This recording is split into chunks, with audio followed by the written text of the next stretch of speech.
Marvel Rivals University.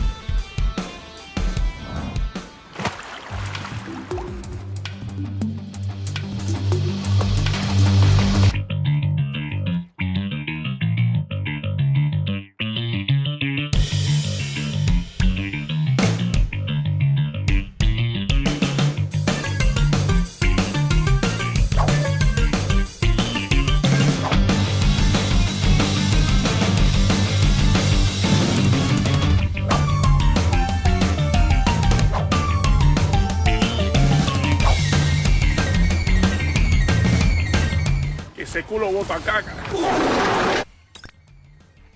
Yellow tape around his body, so funny.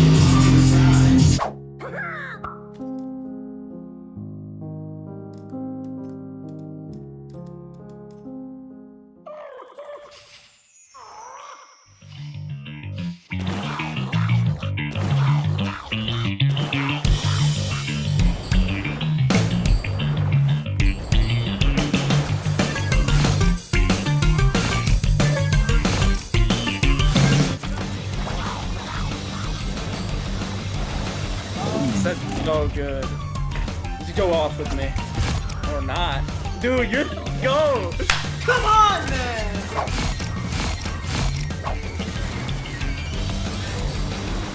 Oh my god. Oh, this is fantastic for popping on. Really good. You might want to. I got 6. I got all of them. Holy fuck.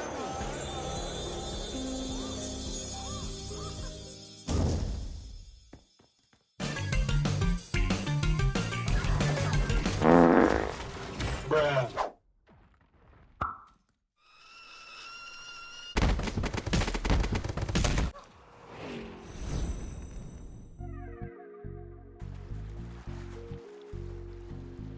Yo, Jeff.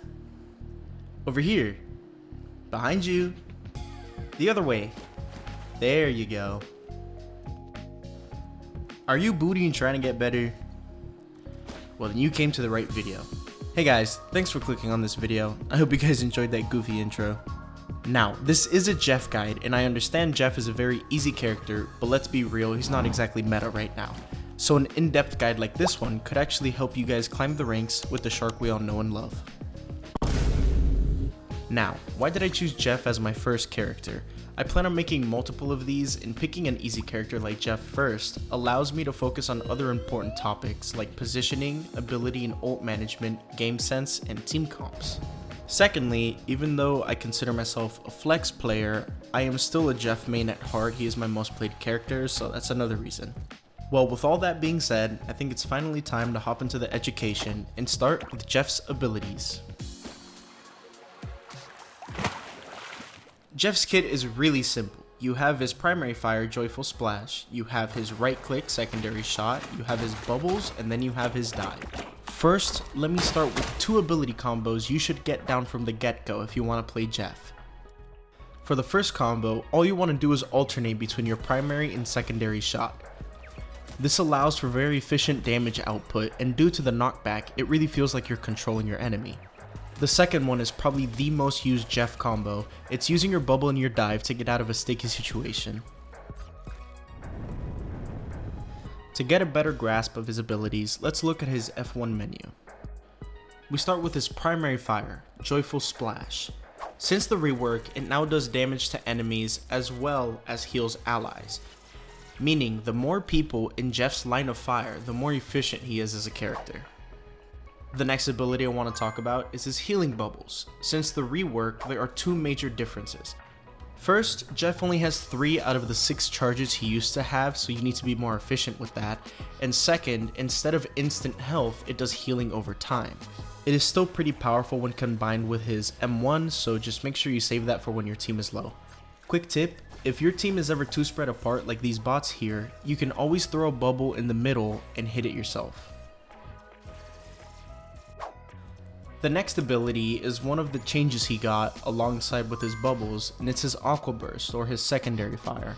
It only has 3 charges just like his bubbles instead of a reloadable 12 like he had before, but it got a major knockback buff. Now moving on to his team ups, the 3 that are active as of uploading this video is New Friends, It's Jeff NATO, and Guardian of the Deep. For the first one, we have New Friends, which to be honest, isn't really that good. You can ride Groot and it gives you a bit of damage reduction, but aside from maybe escaping a team fight in a sticky situation, it's not that good. A good strategy to keep in mind when this team up is active, however, is whenever your Groot is low, when riding him you can look down and use bubbles for a major HP boost. The next team up is It's Jeff NATO. For this team up, Jeff and Storm's ult can combine, making Storm's ult last much longer, and it actually sucks in enemies as well.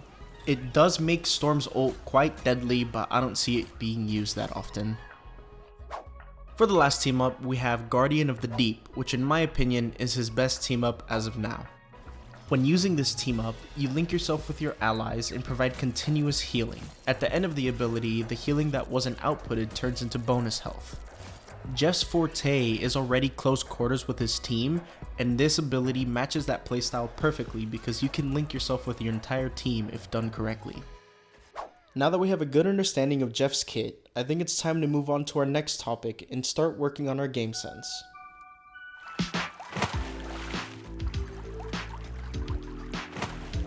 Positioning is very important in Marvel Rivals, cause being mispositioned is a very easy way to find yourself back in the spawn room. Now there are a lot of factors that contribute toward what correct positioning should be looking like. Pressure and pressure recognition, team comps and playstyles, kiting and peeling, and ultimate economies. But before we get into all that, let's first draw out roughly what basic positioning should be looking like. Now this is a good spot to mention that most of my Rivals knowledge is transferred from Overwatch. Though Rivals is quite different from Overwatch, a lot of the knowledge is still transferable because without any training, I was able to hit some pretty good ranks. With that being said, let's finally move on and talk about positioning. Like I mentioned before, there's a lot of factors that contribute to what correct positioning should be looking like in your games, but for now, let's just drag in some characters and give you a basic understanding. Now positioning I like to divide into 3 basic areas. You have your red area, which is the front line. It's where both teams are clashing. It usually consists of tanks and close range DPS. Then you have the orange area, which is usually full of DPS. And then you have the green area, the back safe area, which is where you should go if you need to fall back. And usually supports or long range DPS are there. It is important to recognize where your main falls in these categories, because a Black Widow would do great in the green area whereas an Iron Fist would not. For the sake of this being a Jeff guide, due to the fact that he has a lot of close range abilities and projectiles, Jeff is pretty good in both the green and orange area. But honestly, unless you're playing a flank Jeff, you should probably stick to the green area. Now that we have a pretty basic understanding of positioning and the different areas in a team fight, let's bring back those factors that contribute toward what positioning should be looking like. As mentioned before, we have pressure, team comps, kiting and peeling, and ultimate economy. We're going to talk about team comps and ultimate economy in a minute, so that leaves our next topic, kiting and peeling and pressure recognition. Recognizing pressure in a team fight is crucial. Many times when I'm playing with my friends and they ask me what they're doing wrong, 4 out of 5 times they're dying because they suck at recognizing pressure. Pressure recognition is just knowing when you should back up or move forward during a team fight. For example, if the enemy team uses an ultimate, that is pressure that they are applying, so naturally you're going to want to back up to avoid any casualties to those ultimates. In turn, the enemy team is gaining space, but you can apply that pressure right back. Now there are quite a few things that cause pressure. Naturally, a casualty on either team is going to cause pressure because the balances have shifted. As I just showed, ultimates also cause pressure, and this is where kiting comes into play. To get a better grasp of what kiting is and how to successfully perform a kite, let's go back to our model here. The most often kited ultimates are strong ults that last long, which a lot of supports have, so we're going to use Luna here as an example. Let's say Luna wants to use her ult for one reason or another. Due to the nature of Luna's ult, now the enemy team has the advantage, so to avoid being in an unfair fight, you're going to back up, giving up space, just to prevent fighting on uneven grounds. When the ult is finally finished, you can come back on even grounds.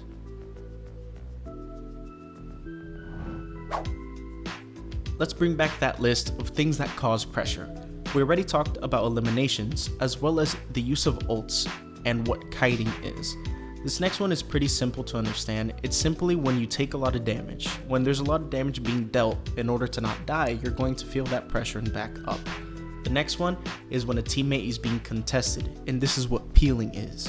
Peeling is a crucial part of a tank and DPS's job, so let's go back to our model so you can get a good understanding. Although it isn't the perfect character for the job, let's say this Punisher decides to go on a flank, and somehow finds line of sight on the enemy team's Luna. Luna is a crucial part of that team comp, so they cannot let her die. To prevent that, the enemy team is going to back up with the sole goal of protecting their Luna. Hopefully these models were good enough to give you a good idea of positioning and more importantly pressure recognition. But for now, let's move on to our next section.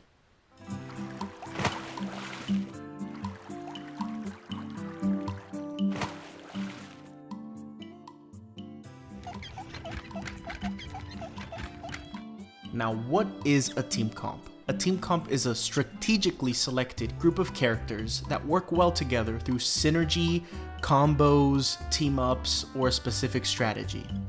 You're finding characters that have chemistry together, which metaphorically chemistry means a mutual connection between two or more parties in which they work really well together.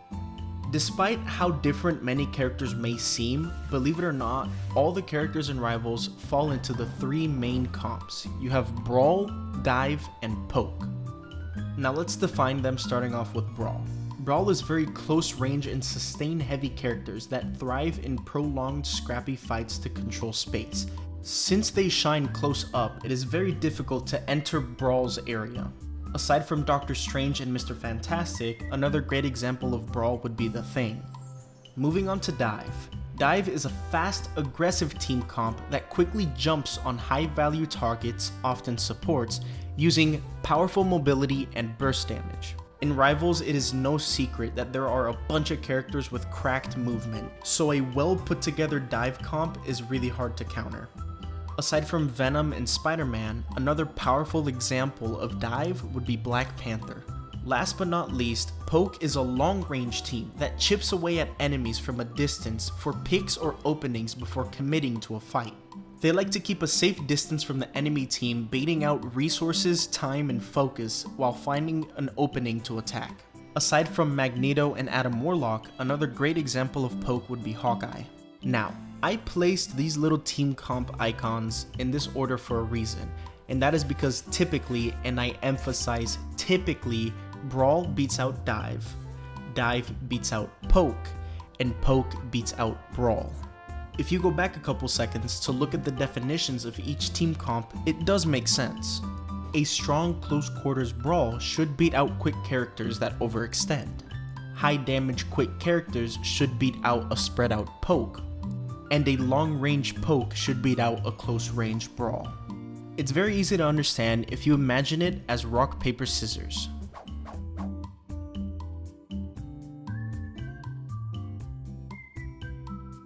Now, I emphasize for a third time, this is in theory. For example, if the enemy team has a Black Widow that is doing really good, just because someone on your team goes Iron Fist doesn't mean you're winning the game. Moving on, let's talk about the core of each team. What is the core of a team comp? It's the central part of a team comp, and it's typically the frontline heroes. The front line is the area where both teams clash, and it's where space is contested, controlled, and established. If you remember from the positioning section, it's the red area. Moving on, the frontline heroes that define a team's playstyle and heavily influences hero selections around them. They set the pace of team fights, shape engagements, and anchor the strategies. That is the core of the team. Now, what character group specifically is this so-called core of the team? Is it the DPS? No. Is it the supports? Also no. The core of the team is actually your tanks. Your tanks shape the engagements and conduct the tempo of team fights due to their role in the front line. It is really important as a tank that you perform well.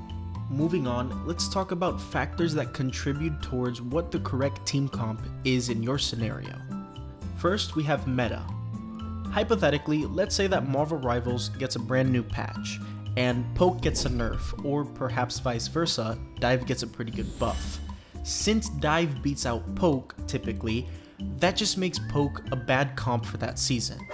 And if you really think about it, in this scenario, Brawl would actually be the strongest team comp.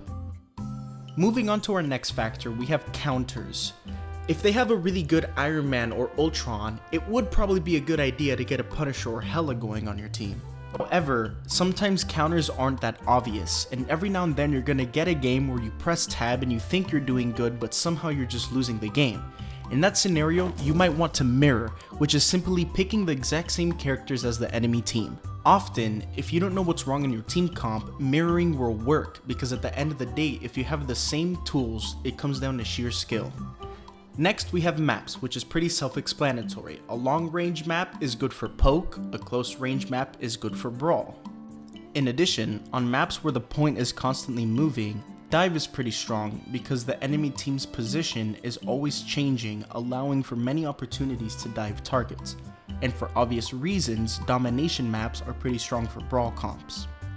Point is, maps do play a pretty big role when it comes to picking the right team comp. Next, you have hero bans, which is unique to your game. For example, if Hulk and Wolverine is meta and they both get banned, that completely shifts the tides of what the right team comp should be looking like. The last factor we have is combos. Many times you might want to play for an ultimate combo or perhaps a strong team up, and in those scenarios you're going to shape your team around those combos. Last thing I want to talk about before we move on is the difference between team comps and playstyles. As we previously discussed, team comps is the specific combination of characters you pick, whereas the playstyle is the way your team uses the comp that is selected. It indicates how your team approaches fights, not just the characters that were selected.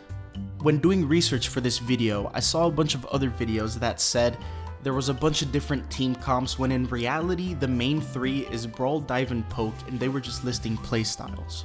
Admittedly, however, compared to Overwatch, there's a lot more characters and rivals that fall into a gray area where they don't fit perfectly in either Brawl, Dive, or Poke. However, when combining these different comps, you get different playstyles where those characters in that gray area find a home. For example, somewhere between Poke and Brawl, you get a bunker comp. Somewhere between a Brawl and Dive, you get a rush comp, and somewhere between Dive and Poke, you get a flank comp. Again, these are more playstyles than they are team comps, but they do take their unique characters to properly execute. I'm really happy with all the topics I covered when it comes to team comps, and I hope that you now have a really good grasp around what a team comp is and what a playstyle is. However, moving on, it is finally time for our final section, which is specific Jeff tips and tricks.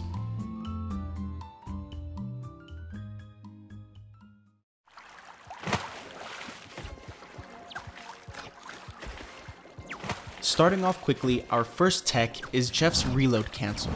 As you can see here, as indicated in the circle in the middle, Jeff's reload does take quite a while. However, if we slow it down and really take a look, Jeff gets all of his ammo back way before the animation is done. With this knowledge, it has become common for high tier Jeffs to use abilities to cancel this animation short. You can use his dive, you can use his bubbles, and even his aqua burst to cancel this animation short. Next is a piece of advice that all Jeff players should know because it is game changing.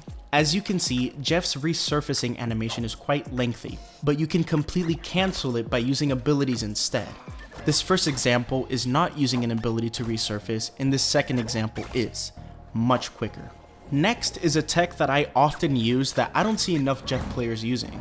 Obviously when Jeff's in the floor, he cannot interact with jump pads, but when he resurfaces, he can. However, there's a little bit of downtime because when Jeff resurfaces, he does a little jump, then gets back on the floor. Jeff doesn't interact with the jump pad until his feet hit the floor at the end of the animation.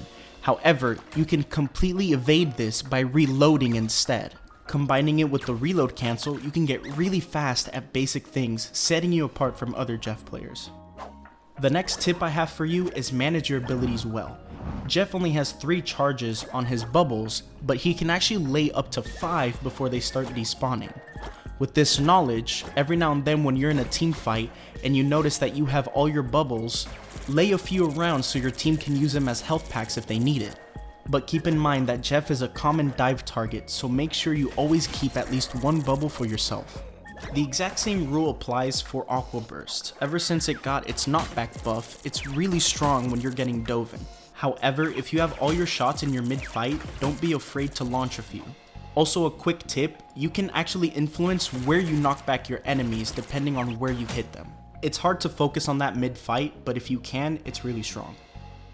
Next, let's talk about the different ways you can use Jeff ult. This first way is pretty risky. You're gonna stay as close as you can to the enemy and click right as you get into your ult to give the enemy team as little time possible to react. It works a lot of the time, and other times they use a bunch of abilities and you die.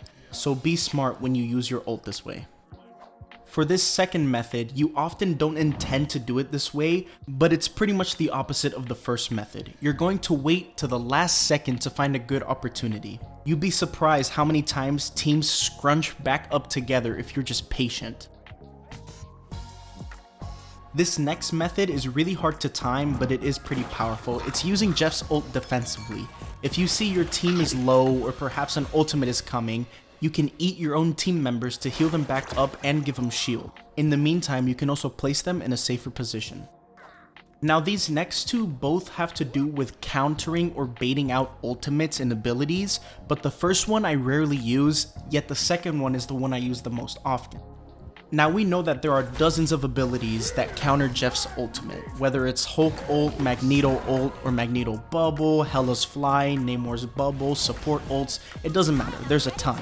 And occasionally there's games where the enemy team will save their ultimates just to counter yours. So what you can do is bait out those abilities or ultimates, then go back to a safe position. It's impractical because you're wasting your ult, and also you can develop a skill called ability management. Ability management is just recognizing what abilities your team or the enemy team has. This clip is a bad example of ability management because I didn't account for the Thing's charge or Magneto's bubble. So instead of the 4 people in my ult, I only got the Loki and Cloak, which by the way I had no business getting away with, but yeah, this is one of those don't do what I did scenarios. Manage your abilities better. You have to admit, compared to other support ults, Jeff's ult is pretty lackluster in strength. Mostly in the higher ranks where it gets countered every time. That's where this last method for Jeff's ult comes into play. If you're not going to switch to a better support ult yourself, at the very least you can save your ult to counter theirs. As you have probably seen in previous clips, Jeff's ult is specifically good against Invisible Woman's ult. This is also a good time to talk about whether or not you should jump off the map with your targets. A lot of the time, it's not worth jumping off the map if you have 2 or sometimes even 3 targets because you as a support are pretty crucial. So you need to make sure you recognize the value of your sacrifice. Don't get me wrong, if you get 4 or 5 people, yeah, go for it. But most of the time you'd be surprised how many characters you can kill if you just look straight down when you're at a ledge. Even characters with crazy movement. This next trick I wish I knew sooner, but when you're on defense and there aren't any good spots to jump off, you can actually use your spawn to kill the enemies. Since they're not allowed to be in your spawn, the game is just designed to kill them.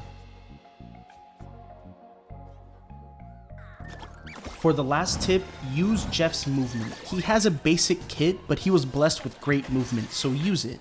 Stay unpredictable and find good angles for your bubbles and your joyful splash. Remember, the more people in your line of fire, the more efficient you can be. With all that being said, this video is finally closing to an end. It took really long to make because I am a one-man army, but I hope you guys learned a lot and I can't wait to see a lot more Jeff. Let me know if you would like to see more of these, and as always, thanks for watching. Dude, this Luna's fucking aggressive.